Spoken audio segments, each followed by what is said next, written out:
Então, pessoal, vamos mais uma vez dar sequência ao estudo, e interpretação do Livro dos Espíritos referente ao capítulo 8, o item 1, o sono e os sonhos. Hoje nós vamos dar continuidade com as questões 416, 417 e 418. Após a conclusão da 418, nós vamos adentrar o trecho que fala sobre transmissão oculta do pensamento. Eu pretendo, ao final desse capítulo, fazer uma revisão geral com alguns apontamentos envolvendo outras doutrinas, outros critérios, só para a gente ver que não há exatamente nenhum mistério com relação ao que se propaga aí fora. Mas cada um com o seu modo de interpretar, cada um com o seu modo de analisar as coisas, e cada inteligência, cada consciência se determina a seguir aquilo que deseja ou aceitar aquilo que deseja. Então hoje nós vamos tratar da questão de se provocar visitas espíritas entre pessoas vivas durante o sono. É possível isso? Seria possível eu mentalizar, organizar uma reunião entre pessoas conhecidas? Por exemplo, eu programar uma reunião entre pessoas de vários estados, várias cidades diferentes, e num determinado horário, num determinado dia, todos, ao ir dormir, nos preparar para aquele ambiente ou para aquela situação, talvez inusitada para alguns, e de repente marcar propositalmente um tipo de assunto a ser discutido?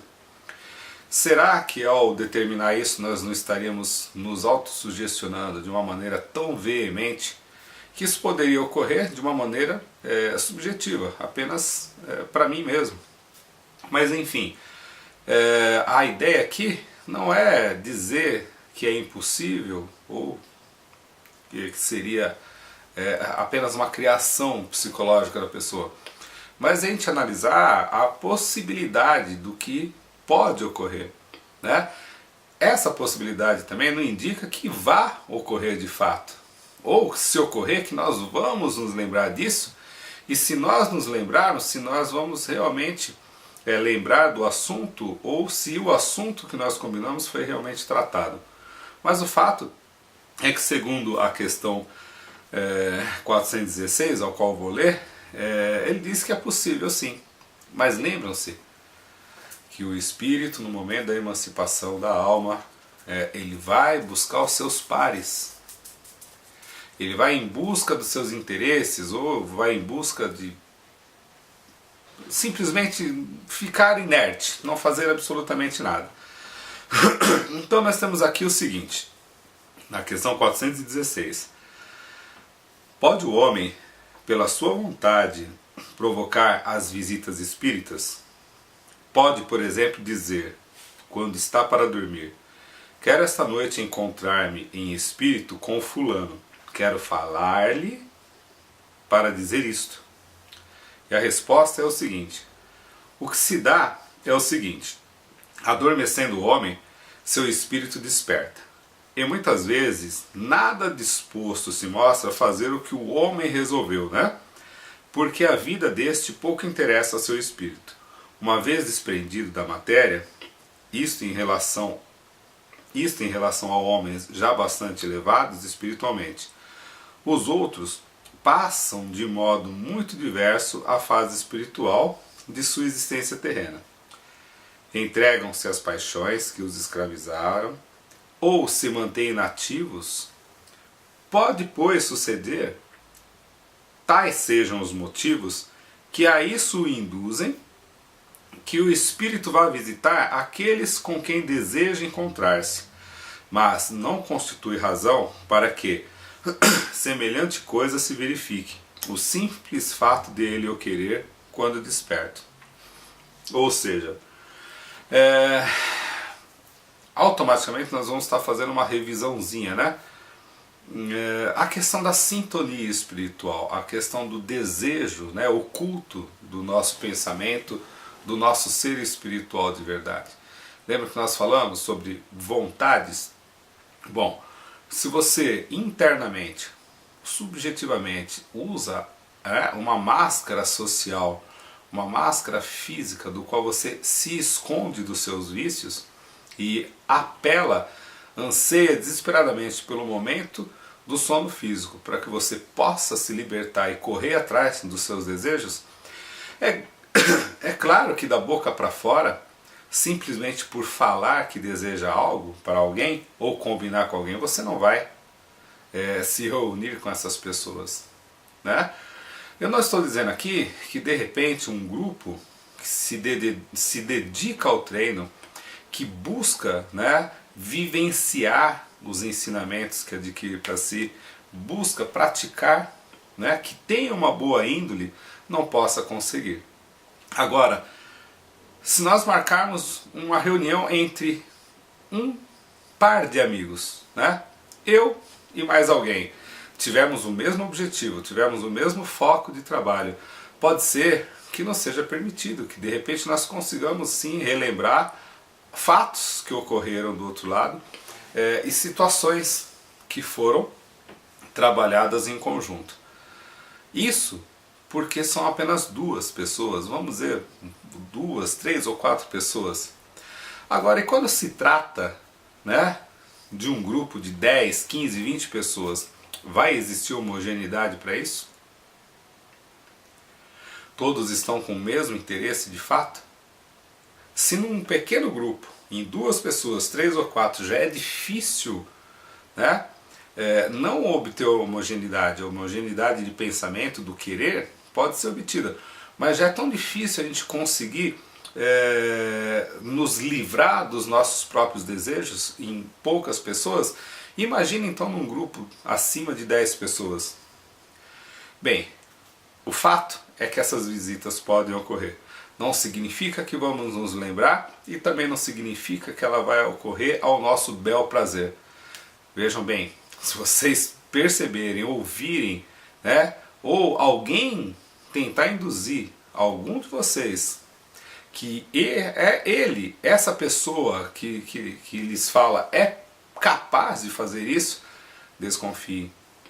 Desconfiem sempre.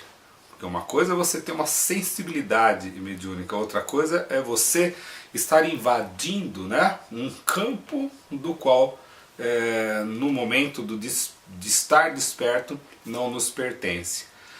Então, fica bem claro, é possível sim, né, marcar, provocar essas visitas espíritas, mas tudo vai depender de muito treino, né, de muita vontade e principalmente do motivo que você tem para isso.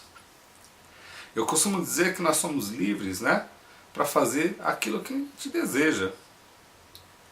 Nossos mentores, nossos guias espirituais nos deixam absolutamente livre. Muitas vezes nós nem os percebemos à nossa volta no momento do desdobramento.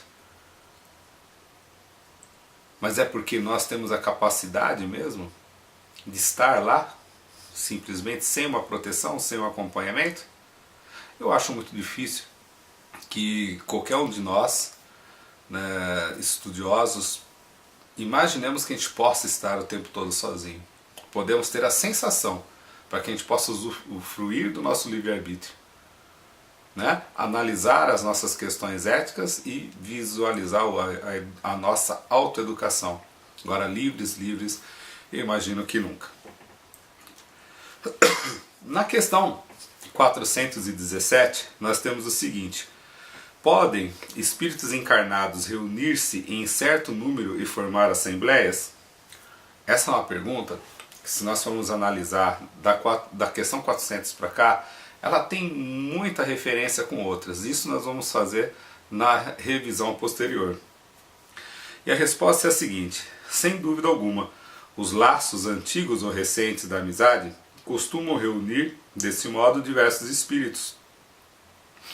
que se sentem felizes de estar juntos. Pelo termo antigos, se devem entender os laços de amizade contraída em existências anteriores.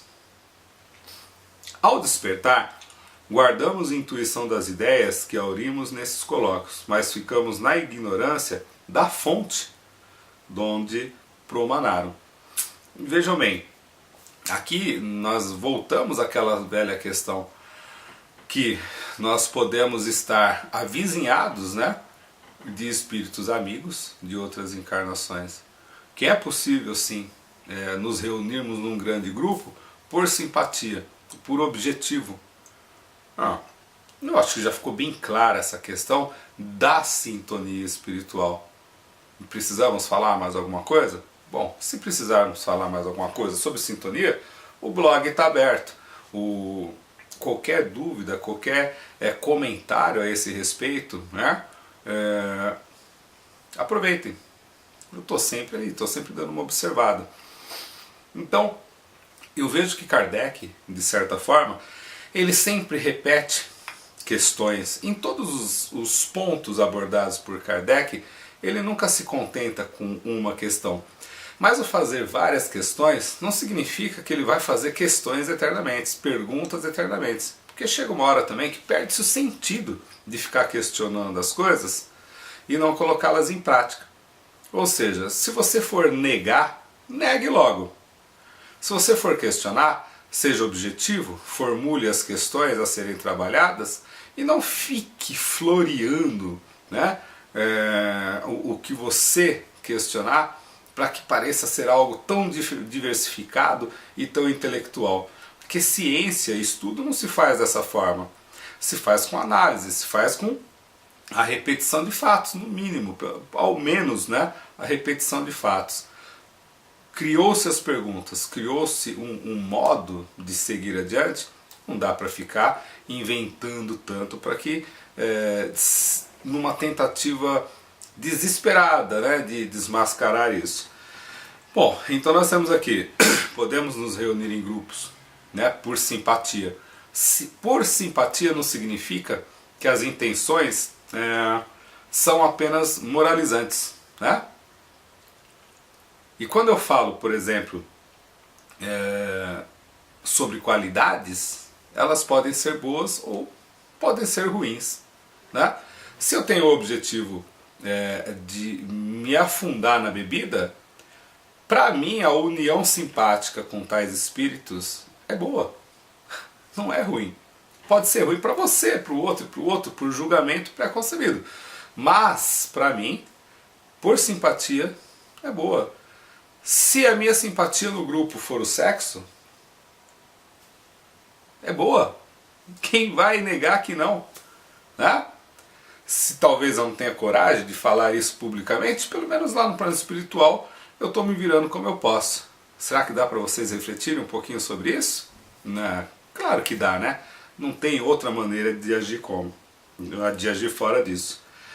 E, como última questão, nós temos a 418.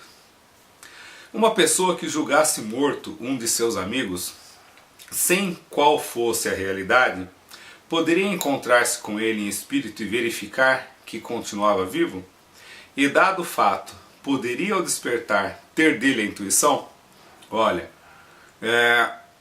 você não vê uma pessoa há muito tempo, de repente te vem à mente que essa pessoa poderia estar desencarnada. Você poderia provocar esse encontro de maneira que pudesse se esclarecer, tirar as dúvidas? Eu acho que, se nós formos colocar dessa forma, ficaria muito fácil as coisas, né?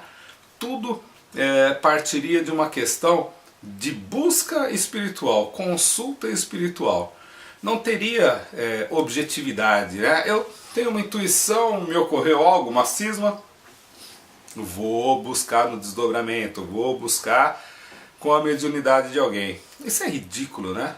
Nós temos intuições, é para que a gente possa refletir a respeito delas.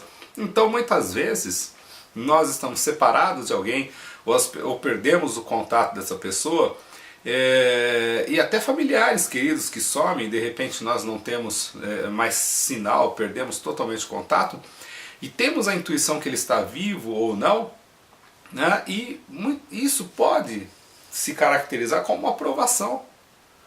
Então muitas vezes é muito importante para o espírito passar por essa aprovação, por essa dúvida. Talvez, e isso é só uma possibilidade, só assim a gente possa aprender a valorizar uma determinada situação, a valorizar uma determinada companhia. Isso não significa que vai ser a todo momento, né? Enfim, a resposta que nós temos é o seguinte: como espírito, a pessoa que figuras pode ver o seu amigo e conhecer-lhe a sorte. Se não lhe houver sido imposto por prova crer na morte desse amigo, poderá ter um pressentimento da sua existência, como poderá tê-lo de sua morte. Apenas um exemplo muito rápido, que vai fugir um pouco da questão do sono e dos sonhos, mas nós temos seriados norte-americanos que tratam, através da paranormalidade, de casos de sumiço de pessoas, de homicídios, mas isso já entra num outro contexto, onde se usa mais o sensitivo no seu dia a dia. Porém, existe um específico chamado médium, e essa personagem, durante os sonos dela, ela tem esses encontros, né? Desvendando alguns casos. Talvez, se o espiritismo brasileiro não fosse tão religioso, pudesse-se utilizar da sensibilidade mediúnica para coisas sérias, para casos sérios, né? Não tratar com futilidade, mas buscar soluções. Seria muito interessante isso. Eu mesmo, particularmente, já tive uma experiência através da mediunidade em grupos, né? Fazer um determinado rastreamento, identificando que um rapaz que havia sumido aqui na região estava desencarnado. Por ser um grupo amplo, né, e haver muita interferência, aquela questão da homogeneidade que eu comentei no início do vídeo, nós não conseguimos identificar 100% local. Passados-se mais ou menos uns 20 dias, né, entramos em contato com o pai desse rapaz, e ele realmente nos deu a notícia de que ele houvera sido encontrado no centro da cidade, desencarnado, né? Enfim, as relações que nós possuímos, mediúnicas ou anímicas, né, que seja, elas podem ser bem utilizadas, elas vão estar ligadas diretamente com as nossas necessidades, né? E eu prezo para que essas necessidades da minha parte sejam sempre boas. Mas, como diz, né, ou como dizem sabiamente dentro do espírito, graças a Deus nós não nos recordamos das nossas tendências, porque só aqueles que estão aptos, né, a melhorar ou se desvencilhar de um determinado hábito ao qual esteja ali prejudicando, é sim capaz de suportar alguns fatos esclarecidos à nossa volta. Para não desviar muito do assunto, nós vamos encerrar aqui, ficando então os próximos vídeos, né, as próximas aulas, dedicados especificamente à transmissão oculta do pensamento. Fiquem em paz e até a próxima videoaula.